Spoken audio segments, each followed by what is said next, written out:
Hi, Charles and Susie here. Well, we just got back from a big trip. It was a lot of fun. I did. Thanks for watching.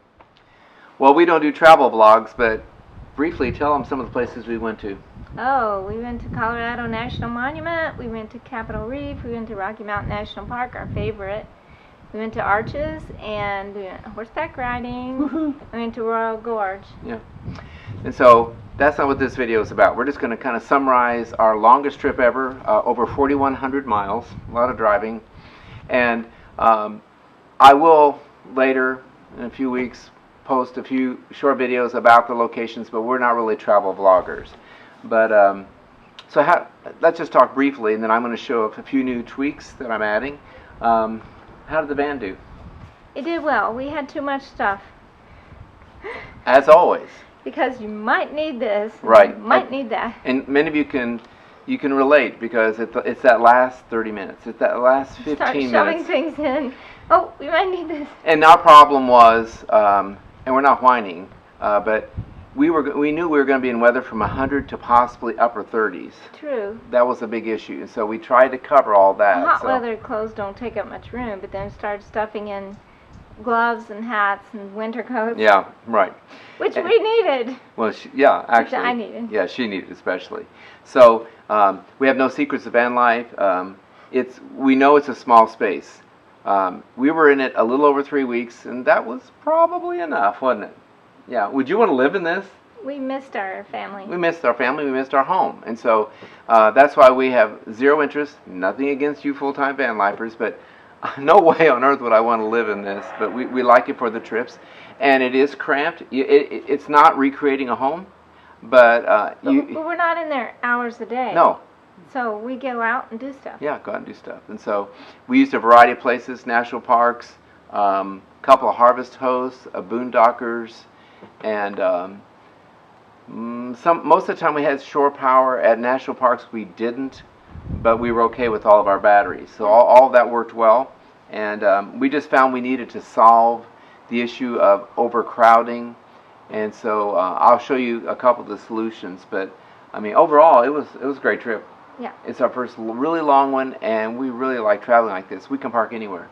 Yeah. Anywhere, and we have to worry about towing something behind us. So I'll let Susie go now. She's doing some reading with a couple of the grandkids, and I'll just show you a few of the tweaks I did as a result of this trip. And then we have another one coming up in a week and a half down to the Adventure Van Expo, which is going to be a lot of fun. Thanks for helping. You're welcome. Well, let's talk about a couple of tweaks inside. The major one is emptying out the boxes, and a great solution for that. I had a love-hate relationship with this set of toggle switches. They're backlit, and about halfway through the trip, this first one started to flake out. It wouldn't light up all the way, and that was the problem. They all are lit up all the time, backlit. And when you're in a dark camper at night, it just glows. So we always had to cover it up, and I was always kind of worried we'd cover it up and accidentally hit a button and not see it and then drain the battery. So just really annoying. And so I'll show you. I got one. I ordered while we were on the road. One half the size, small little switches. They're not backlit, only one little red light to show you that power is coming in. Because these are backlit all the time, and then when you turn them on, they're even brighter, and they're really annoying and a problem when you're driving at night when you got all this blue glow coming at you. So let me show you what I put inside. So here's the new set of switches. It's much smaller, gives Susie more room here when she's moving around going to the back. And so you just see the one little light, and then these come on when you're using them. Okay, otherwise no lights. Great solution. We did lose the USB ports, but we've got them here and then another place here to put one, so not a problem. So we're really happy about this. And one other quick thing, I have a love-hate relationship with this Sirius radio. If you breathe on it, it will tell you that the radio antenna is not connected. I rerouted the wires yesterday, so I didn't have anything sticking out here. Now it's telling me that again. So I'm going to cut and splice the wire. If it doesn't work, I'm just going to take it out. I'm annoyed with it. I can use the Sirius XM app on my phone, and we have our hotspot with us, so we have Wi-Fi. So we may just go with that. I could possibly, replace the radio, but that's not cheap, and we don't need it that badly. So Sirius XM, you better work, or you are out of here. It's nice when it works, though. So one other thing I had my son-in-law do, I got this extension cable for the 12-volt plug, and so this is being run on its own fuse from the power point under the hood. The battery in a Transit is actually under the seat. So I've got this so whenever we're driving, we can plug in this refrigerator into this instead of having to run a cord in between us up there. And so it's going to free up that port. And then you can't barely see it down there, but that yellow you're seeing, that's an XT60 connector. It's also being run from the power point underneath the hood. It's on a separate fuse as well, and I can use that to charge one of my EcoFlow batteries. I just have to get an extension. That cord was a bit shorter. So well, it's kind of a recurring theme, isn't it? I have another love-hate relationship. The running boards are nice, 5-inch. I would suggest people never get a 5-inch. I'd get at least a 6 or 7. But you would be fine with 5-inch, except the original trim on a Ford Transit, and there's a curve. This part sticks way out, and it came out here where I couldn't even get my whole foot on it.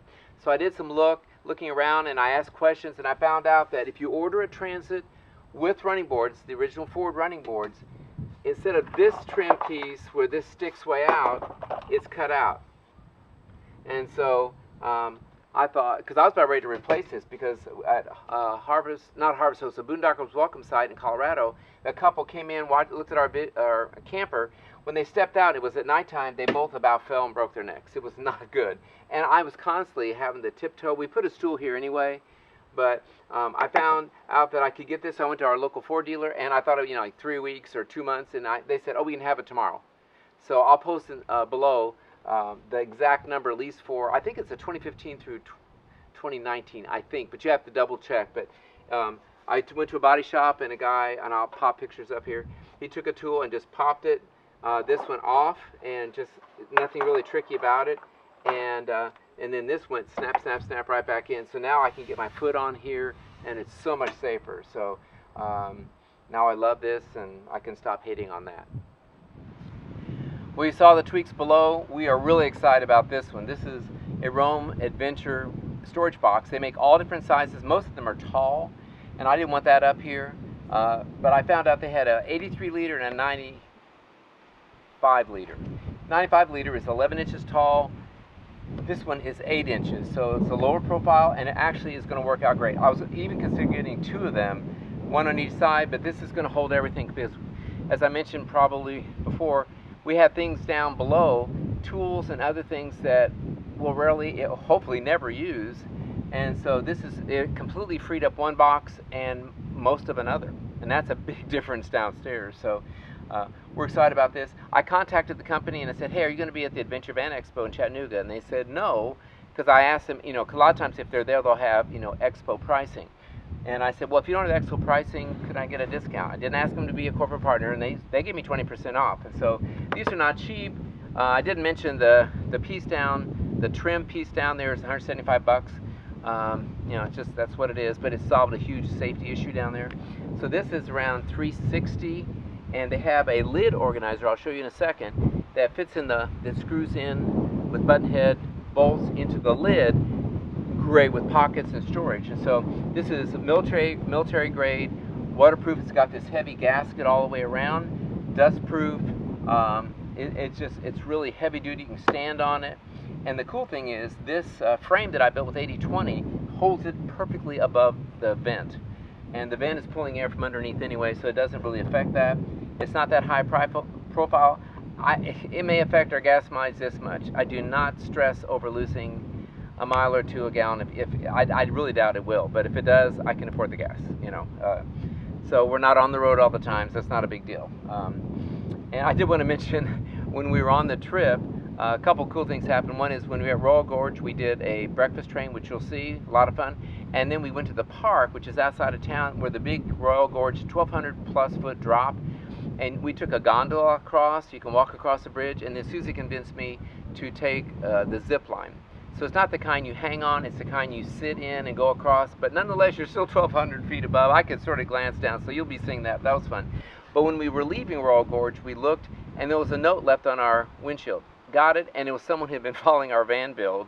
And also they were connected through Runaway Campers, because her father had bought a Runaway Camper. And so I'm actually going to call her dad. But it was so fun. I wish we had met her. but she recognized our van and left us a really nice letter. So that was another fun thing. So well, I'll tell you more about that. Okay, real quickly, it's got real heavy-duty class that you can put locks on. I'm only going to put one lock there and a carabiner there.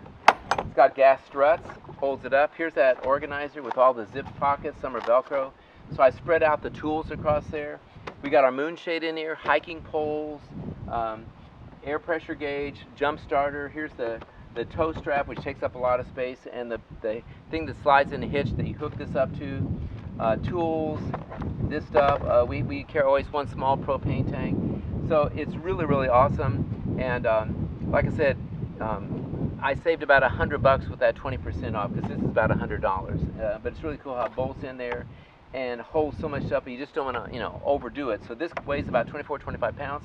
It's got these really neat slots, 2 on front and back, 1 on each end. So these are strapped in underneath the 80/20. I'm trying to resist the urge. What most people do is they put this on a roof rack system. So they put U-bolts through, like 4. That's 8 holes. And then they waterproof them, put a gasket. And so this can't go anywhere, but I'm probably going to put 1 here and 1 bolt there that'll self-drilling, that'll go through. I'll use rubber gasket and some silicone, but that's just going to make me feel more at ease. And then behind it, I'm going to put a deck board like this just behind it, nice and tight. So it will make me feel a little more comfortable. But this is a great addition, and it's holding a lot of stuff. So there you go. Those are the tweaks from this trip, and I keep thinking there can't be much more, and I really don't think that there will be.